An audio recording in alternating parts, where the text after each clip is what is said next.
అందరికీ నమస్తే అండి. రాష్ట్ర ప్రభుత్వం నుంచి ఒక కీలక ఆదేశం అయితే రావడం జరిగింది.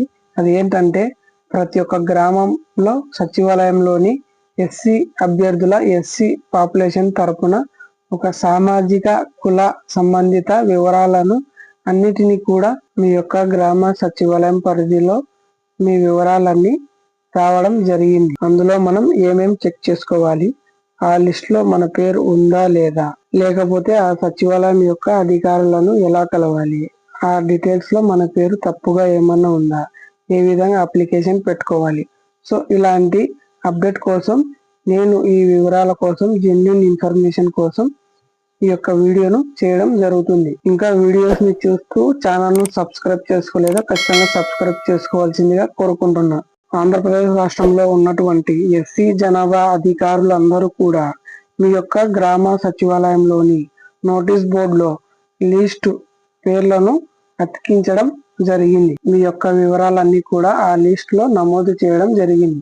ఎందుకంటే ఒక క్యాస్ట్ కు సంబంధించి వివరాలు గాని, భూమికి సంబంధించి వివరాలు గాని, మీ యొక్క సామాజిక ఆర్థిక స్థితిగతులు గాని, మీ యొక్క విద్యకు సంబంధించిన వివరాలు గాని ప్రతి ఒక్కటి కూడా అన్ని ఆధారంగా తీసుకొని మీ యొక్క గ్రామ సచివాలయంలో లిస్ట్ లో చూపించడం జరిగింది. మీ యొక్క గ్రామ సచివాలయానికి వెళ్ళి ఆ లిస్ట్ లో మీ పేరు ఉందో లేదో చెక్ చేసుకొని మీ పేరు ఉంటే ఏమన్నా తప్పుగా ఉందా, ఉంటే మీ యొక్క విఆర్ఓను కలవడం జరుగుతుంది. ఆ యొక్క వివరాల్లో ఏమన్నా తప్పుగా ఉంటే దానికి సంబంధించిన అప్లికేషన్ పెట్టుకొని విఆర్ఓ ద్వారా కంప్లైంట్ రైజ్ చేయాలి. ఫస్ట్ ఇప్పుడు అందులో ఏమేమి డీటెయిల్స్ ఉన్నాయో ఒకసారి చూసుకుందాం.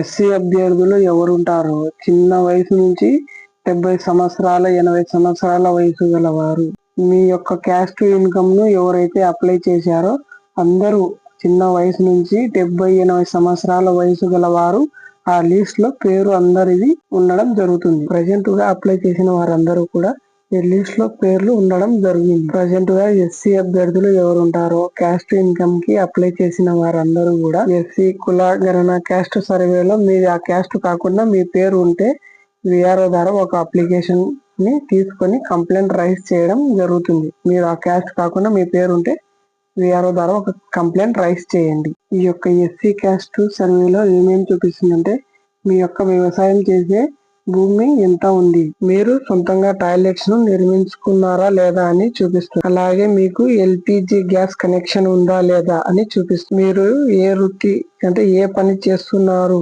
అని కూడా చూపిస్తుంది. ఈ విధంగా ప్రతి ఒక్కటి కూడా మీ గ్రామ సచివాలయంలో ఉన్న లిస్ట్ లో ఈ వివరాలన్నింటినీ చూపించడం జరుగుతుంది. అందుకే మీ యొక్క గ్రామ సచివాలయానికి వెళ్ళి ఆ లిస్ట్ ను ఒక్కసారి చెక్ చేయండి. అందులో ఏదన్నా తప్పుగా ఉంటే ఒకసారి సరి చేసుకోండి.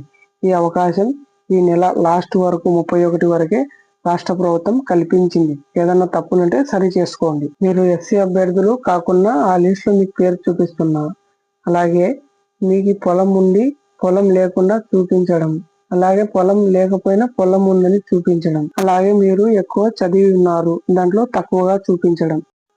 ఒక్కసారి వెళ్ళి మీ గ్రామ సచివాలయానికి వెళ్ళి చెక్ చేసుకోండి. ఎందుకంటే రేపు పొద్దున ప్రభుత్వ పథకాలకు సంబంధించి కానీ, కొత్త పెన్షన్లకు సంబంధించి కానీ, అలాగే స్పోర్ట్స్ పెన్షన్లకు సంబంధించి కానీ, అలాగే డిఎంహెచ్ఓ పెన్షన్స్ కి సంబంధించిన కానీ ప్రభుత్వం నుంచి కేంద్రం నుంచి ప్రతి ఒక్కటి స్కీమ్ కి సంబంధించిన అప్డేట్ ఈ యొక్క ఇన్ఫర్మేషన్ ను బేస్ చేసుకొని ఇవ్వడం జరుగుతుంది. ఇది ఒక మంచి అవకాశం ఉంది. రాష్ట్ర ప్రభుత్వం ఈ అవకాశం మనకు కల్పించడం జరిగింది. మళ్ళీ ఈ అవకాశం అనేది రాదు. అప్పుడు డీటెయిల్స్ మార్చడం గానీ ఏదన్నా ఉంటే అప్డేట్ చేయడం గానీ అంత సులువుగా ఈజీగా జరగదన్నమాట ప్రాసెస్.